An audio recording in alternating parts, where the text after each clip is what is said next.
गोकुळ दूध संघाच्या सभेत गेली 10 दशकं यानं त्या कारणानं गदारोळाचं वातावरण पाहायला मिळत असतं। सत्ताधारी शाहू आघाडीच्या शेवटच्या सभेत देखील गोंधळ कायम राहिला। प्रश्नोत्तराच्या काळात दोन्ही बाजूकडून जोरजोरात घोषणाबाजी झाली। मात्र यंदा अध्यक्षांनी पहिल्यांदाच शांततेत अहवाल वाचन केलं। मात्र शेवटच्या टप्प्यात झालेल्या गोंधळामुळे गोकुळची सभा म्हणजे राडा पाहायला मिळाला। ठरावाच्या मंजुरीनंतर ही सभा पूर्ण झाली। या सभेची परंपरा मात्र मोडली नाही। या सभेनं कोल्हापुरात मात्र संघर्षाचा नवा पायंडा घालून दिला। मुश्रीफ विरुद्ध महाडिक असा नवा संघर्ष गोकुळ दूध संघाच्या निमित्तानं उफाळला। जाणून घेऊयात या सगळ्या सभेचा आढावा। गोकुळ दूध संघात दरवर्षी सर्वसाधारण सभा पार पडत असते। या सभेत गटबाजीचा संघर्ष मोठ्या प्रमाणात दिसून येतो। याच गटबाजीनं नवा ट्रेंड घेतल्याचं यंदाच्या सभेतून पाहायला मिळालं। मुश्रीफ विरुद्ध महाडिक असा संघर्ष या गोकुळ दूध संघाच्या सभेतून दिसून आलाय। गोकुळची सभा सुरू झाल्यानंतर प्रश्नोत्तराच्या काळात गोंधळ झाल्यानंतर घोषणाबाजी झाली। घोषणाबाजीमध्ये मुश्रीफ आणि महाडिक दोन्ही गट आक्रमक भूमिकेत होते। अध्यक्षांकडून सभेच्या आधी महाडिक यांना व्यासपीठावर बसण्याची विनंती करण्यात आली। मात्र संचालिका शौमिका महाडिक यांनी दरवेळेसप्रमाणे सभासदांमध्येच बसणं पसंत केलं। आजही दुरुस्ती करणे हा जो 9 नंबरचा विषय आहे त्याला माझी संमती नाही, विरोध आहे। 2125 संचालक का करायचे पुन्हा एकदा त्यांनी तेच सांगितलेलं आहे की सर्वांना सामावून घेता येईल। मी कालही सांगितलं की मला हा मुद्दा पटलेला नाही, मला त्यांनी सविस्तर उत्तर देणं अपेक्षित आहे, म्हणून मला प्रश्न विचारायचा आहे। पण त्यांनी पुन्हा एकदा माईक बंद केलेला दिसतोय, काम नाही आहे। आणि यांना फक्त राजकीय सोय करण्यासाठी 2125 संचालक करायचे आहेत असा माझा त्यांच्यावरती पूर्णपणे आरोप आहे। त्याच्यामुळे त्यांनी जोपर्यंत सगळ्या सभासदांच्या समोर एक्सप्लेनेशन देत नाहीत की 2125 संचालक का करायचे आहेत तोपर्यंत या गोष्टीचं समाधान होणार नाही। माझा विरोध कायम राहणार। म्हणजे हे कुठेतरी रेटून नेण्याचं काम यांचं चालू परत झालेलं आहे असं दिसतंय आणि ही पद्धत नाही आहे असं मला वाटतंय। जर एखाद्या साईडला तुम्ही सांगताय आम्ही सगळं व्यवस्थित करू, दुसऱ्या साईडला लोक घेऊन येत आहे दंगा करायला, हे योग्य नाही। अहवालाच्या विषयाचं वाचन त्यांनी 1 मिनिटात संपवलं। त्याच्यावरती कोणाचा विरोध आहे का त्यांनी विचारायला पाहिजे होता। कालपासून मी सांगतेय माझा या विषयावरती निषेध आहे किंवा विरोध आहे, पुनर्विचारासाठी हा विषय ठेवण्यात यावा। पण त्यांनी तो विषय तिथे नोंदवायला हवा आहे, बोलायची संधी द्यायला पाहिजे होती। त्याला उत्तरं म्हणत नाही, त्याला पळकुटेपणा म्हणतात माझ्या शब्दामध्ये की तुम्ही जे काल बोलत होता तेच आज रिपीट केलं। दरवर्षी सभा सुरू झाली की बोगस सभासदांच्या मुद्द्यांवरून गदारोळ सुरू होतो। यंदा मात्र सभा शांततेत सुरू झाली। अध्यक्षांनी अहवाल वाचन केलं। यावेळी सुद्धा सभासदांमध्ये शांततेचं वातावरण होतं। पण अहवाल वाचनानंतर प्रश्नोत्तराच्या काळात प्रचंड गदारोळ सुरू झाला।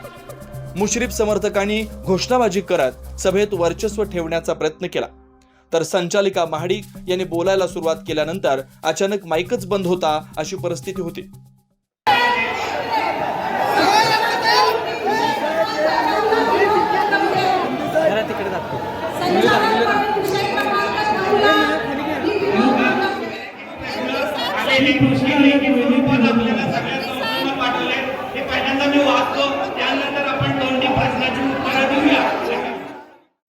सभेत मुश्रीफ आणि महाडिक गटाकडून ही घोषणाबाजी करण्यात आली। शांततेत सुरू झालेल्या सभेत अचानक गदारोळाची स्थिती निर्माण झाली। पण सभा संपल्यानंतर गोकुळ अध्यक्ष नवीद मुश्रीफ यांनी सभा शांततेत झाली असं घोषित केलं। आत्ताची ही सभा माझ्या प्रस्ताविकातच सर्व सभासदांनी शांतपणे ऐकून घेतली। गेले 4 वर्ष तुम्ही बघितलं असणार की अतिशय गोंधळ असायचा, परंतु ह्या आजच्या सभेमध्ये एक विशिष्ट झालं की गोकुळच्या कारभाराची माहिती सगळ्या सभासदांनी 4 वर्षानंतर 1 वर्ष का असताना ते ऐकून घेतली। त्याबद्दल सर्व दूध उत्पादक सभासदांचं मी मनापासून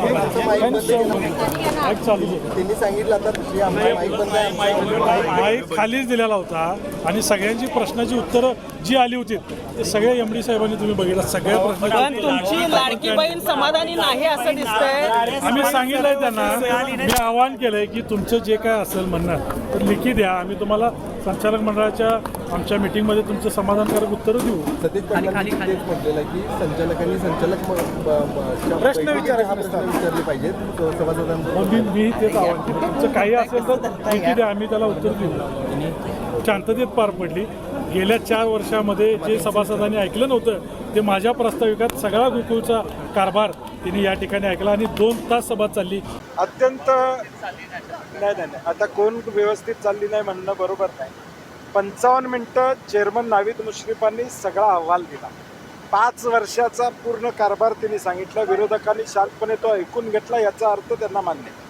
दुसरं 47 प्रश्न सभासदांनी टाकले होते, त्याची सविस्तर उत्तरं MDने 1 तासभर या ठिकाणी दिली. विषय असा आहे की जी त्यांनी प्रश्न टाकले होते त्याची उत्तरं दिली होती आणि म्हणून चेअरमननी स्पष्टपणे सांगितले की तुमच्या सगळ्या प्रश्नाची उत्तरं दिलेली आहेत, त्यामुळं कुठली उत्तरं अनुत्तरित आहेत असं नाही आहे. राजकारण इथं होता कामा नये यासाठी हा प्रश्नाची उत्तरं देऊन सभा व्यवस्थित या ठिकाणी पार पाडल्या. मला वाटतं आता या चर्चेत जाण्यापेक्षा 5 लाख शेतकऱ्यांशी निगडीत हा गोकुळ दूध संघ आहे. आम्ही ज्यावेळी सत्तेत आलो त्यावेळी 2 रुपये किमान देतो असं म्हणलं होतं, ते 13 रुपयेवर या ठिकाणी आम्ही दूध दरवाढ दिली. च्या अनेक योजना चेअरमननी 1 तासाच्या भाषणामध्ये सांगितल्या आहेत, ह्या 5 वर्षाच्या कार्यकालामध्ये झालेल्या.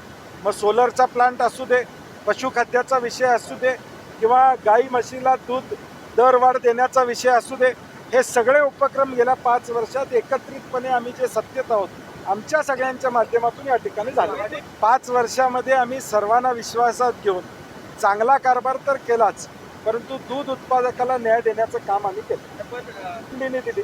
आणि संचालकांनी मला वाटतं लक्षात आलं पाहिजे की संचालकांनी प्रश्न विचारायचा नसतो, सभासदांनी कोणी विचारलं तर हरकत नाही. म्हणून मला वाटते की सभेतून जे सभासदांना अभिप्रेत होतं ती सगळी माहिती त्या ठिकाणी पोहोचली.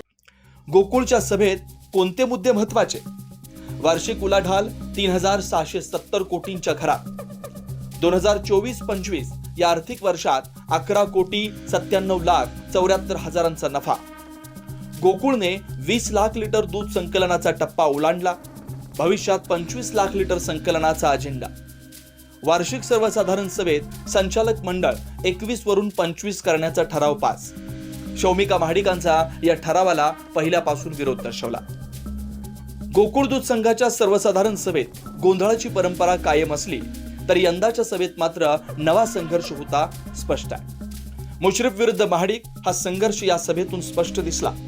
विशेष म्हणजे मंत्रिमंडळाची बैठक असतानाही मंत्री हसन मुश्रीफ हे गोकुळच्या सभेला उपस्थित राहिले. त्यामुळे गोकुळच्या निमित्तानं महायुतीच्याच नेत्यांमध्ये संघर्ष वाढताना दिसून येतोय. मे 2025 मध्ये गोकुळचा नवा अध्यक्ष निवडला. या अध्यक्ष निवडीत महायुतीचं वर्चस्व पाहायला मिळालं. मंत्री हसन मुश्रीफ यांचे चिरंजीव नवीद मुश्रीफ हे अध्यक्ष बनले. नव्या अध्यक्षांमुळे गोकुळमध्ये महायुतीचं वर्चस्व निर्माण करण्याचा प्रयत्न झाला. गोकुळच्या 2026च्या निवडणुकीपूर्वी जिल्ह्यात राजकीय खलबत सुरू झाली. राजकीय खेळीनं गोकुळमध्ये महायुतीच्या नेत्यांना समोरासमोर उभं केलं. दूध उत्पादकांचे दूध संघात पोहोचेपर्यंत ते अनेकदा ढवळतं. अगदी तशाच पद्धतीनं गोकुळचं राजकारण सध्या ढवळतंय. गोकुळची निवडणुकीपूर्वीची सर्वसाधारण सभा महायुतीचंच राजकारण तापवणारी ठरले. तुम्हाला या संदर्भात काय वाटतं कमेंट करून नक्की सांगा. व्हिडिओ आवडल्यास शेअर करायला विसरू नका. अशाच ताज्या अपडेटसाठी महासत्ता न्यूजला सबस्क्राईब करा.